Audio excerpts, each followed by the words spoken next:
Most car people want a supercar at some point in their lifetime, but prices are generally pretty high, so sometimes you have to make do with stuff that's a little bit more on the limit of what you could call a supercar. And in this video we're going to talk about 5 in particular that I think are pretty underrated. So if you like this kind of content, hit the like button, subscribe as well if you're new. Without further ado, let's get straight into it.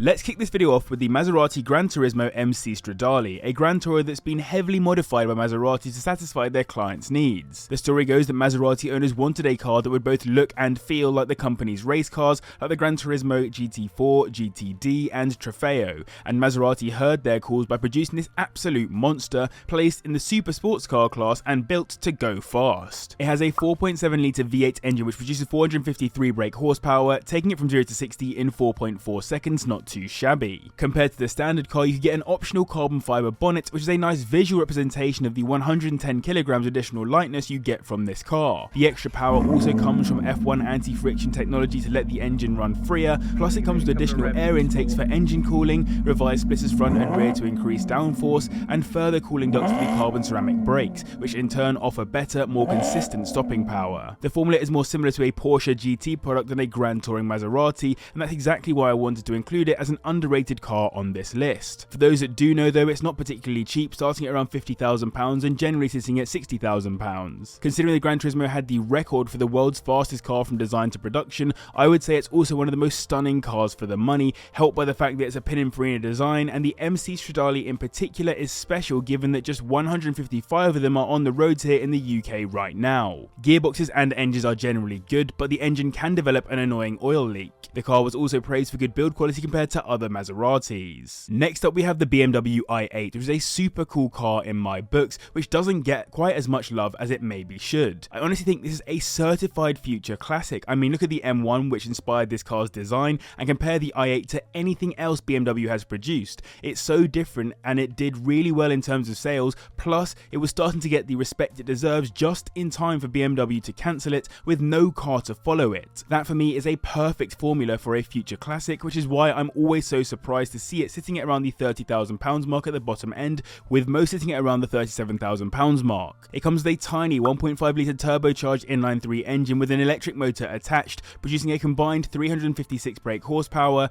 taking it to 60 in 4.3 seconds, slightly quicker than the Gran Turismo. Now that kind of engine doesn't scream supercar, but the aesthetics definitely do, as do the butterfly doors that have become pretty iconic on these. Another thing that isn't very supercar-y is the miles per gallon, which is 91 miles per gallon combined, thanks to it being a hybrid and that small turbo inline-3, though owners generally get around 55 to 25 miles per gallon depending on how hard they drive it. I think spec really matters on these in terms of getting the whole supercar experience. A brash colour can really bring out the pretty lines and fins around the car, but go for a black or grey and it definitely fades into traffic a little bit more. And though I'm saying it's underrated, it's actually the best selling car in its class by a long way and really proved that a hybrid sports car come supercar could bring in the buyers. Reliability on them has also been very good, but one thing to look out for is which fuel tank you get, as it came with both the standard 30 litre tank and a 42 litre option, with the latter being a tad bit more practical. I had to include the TVR Sagaris in this video because it's one of my personal favourite cars of all time,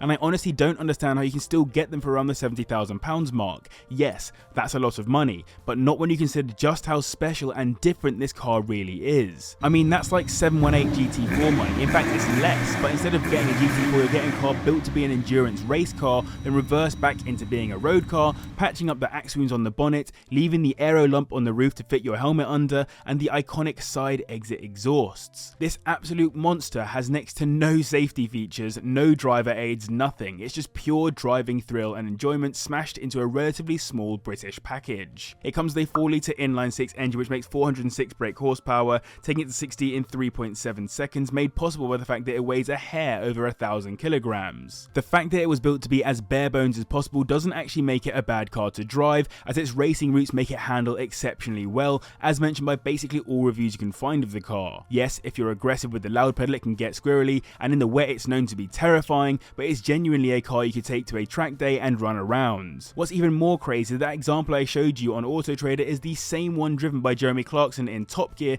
the episode which literally made me fall in love with the car in the first place. The Speed 6 engine is not known to be reliable, useful, though in the Sagaris it isn't its most developed spec, given the Sagaris sadly marked the end for TVR as we once knew it. So I hope you guys enjoyed this video. If you are, do hit like and subscribe as well if you're new. It really helps the video and helps me out as well. And let me know in the comments what the most underrated supercar is of all time. I would say the Ferrari F50. Lots of people don't like it, don't think it's a very pretty car. I think it is a stunning car. Yes, the F40 and the Enzo are probably cooler, but the F50 still deserves some love, so let me know in the comments down below what you think. When I had the chance to drive the Ferrari California, I really wasn't very excited. In my head, it was like driving any other Grand Tourer just with the Ferrari badge attached to it. That's all the way until I actually got in the car and started pushing it around a track when I realised just how underrated it is. It's the entry-level Ferrari for the time where the 458 was the main Ferrari of choice, and its convertible roof, more reserved stylings, and general ethos is not one that you'd expect to excite Ferrari fans, but oh my word is this car sick. It comes with a 4.3 litre V8 engine producing 483 brake horsepower, getting it to 60 in 3.7 seconds, matching the TVR. Driving it feels like driving a Ferrari, and it's hard to explain unless you've actually been in one before. It's generally not a million miles away from the 458 in terms of fun factor,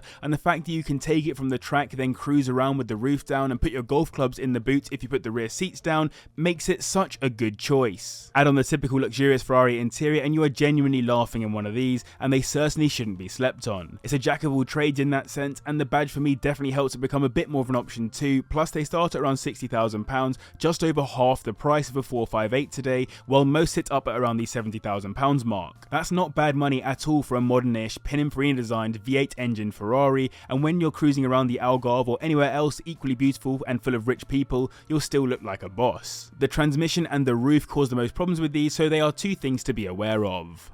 Taking the top spot, we have the Jaguar F-Type SVR, the most super version of the F-Type except for the Project 7. It puts out 566 brake horsepower from its 5 litre supercharged V8 engine, which means it will do 0 to 60 in 3.7 seconds, same as the previous two cars, which is interesting given its all-wheel drive, though it is a tad heavier than the other cars on this list. I think the F-Type generally has lost a little bit of its magic, as it's dropped to such low prices in cheaper models, literally almost down to £20,000 at this point. The SVR isn't so massively different looking that the average person is going to notice a huge difference, and that's why I think it remains pretty underrated, because it's still utterly rapid with some very cool aesthetics too, particularly all the exposed carbon fibre, the rear wing, and all the rest, which really adds to the overall F-Type stylings, which I think are pretty cool. It also is a pure symphony of sound. That V8 really sings, more so than the other V8s on this list for sure, though I know not everyone likes the pops and bangs. Considering it was supposed to challenge cars like the 911 Turbo S, which only has 5 more brake horsepower, and the Aston Martin V12 Vantage S,